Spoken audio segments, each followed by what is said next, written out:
Assalamualaikum warahmatullahi wabarakatuh. Hello, my name is Syne Amelia. I'm from English Education 3F. My student number is 2011040177. On this occasion, I would like to present or review about a book under the title The Secret Garden by Franz Hodgson Burnett. So let's check this out. The title of this book is The Secret Garden. It has a rather interesting cover of pink with a few pictures of the plants here. And the book's publisher is by the Gramedia Pustaka Utama. And I bought this book for 68,000 rupiah at the online store, and it is an original version. And the language of this book is English. It is also has 343 pages, and I have finished reading this 1 month. The language in this book are not too formal, but I do have some unfamiliar vocabulary, so that I need help by using dictionary to understand the meaning behind those words. Anyway, it doesn't matter to me because I can add a new vocabulary then.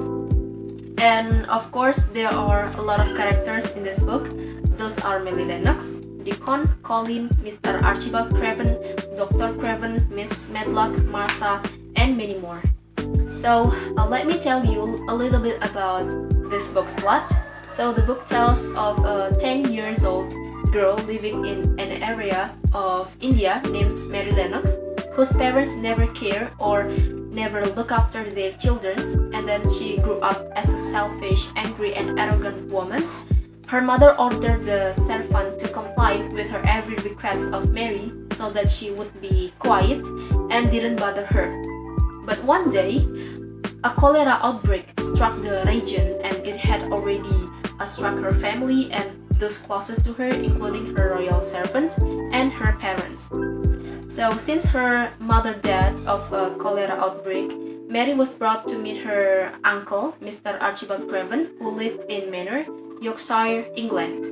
So there, Mary is educated on her own and relies on her handmaiden on such a small matters as clothing, gloves, and etc. And her uncle was actually very rich and had a house so big and quiet until eventually Mary felt lonely and tried to get out of her room, and then he met an old gardener named Ben Weatherstaff.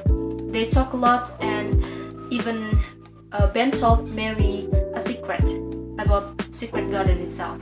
And it has been described as a place of great beauty, especially in the spring when all the flowers bloom. The garden was only entered by his uncle's wife, but one day his uncle's wife died.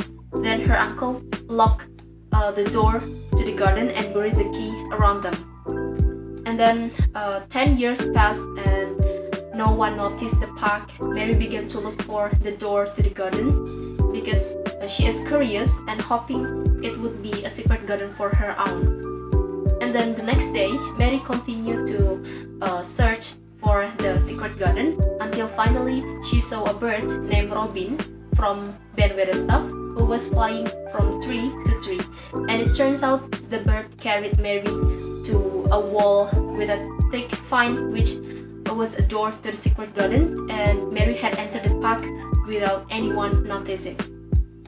And a few days later, she found out that Colin was the son of her uncle, who was sick and incapable of walking normally. And then she also found a cheerful child named Deacon, and they were best friends and played together in the secret garden. So basically the book contained the friendship between Mary, Deacon, and Colin in the secret garden. And then it also conveys the tremendous role of living things, fresh air, social life, and strong faith and efforts for a cure. So this secret garden friendship will appeal to the soul of every child and touch the heart of an adult.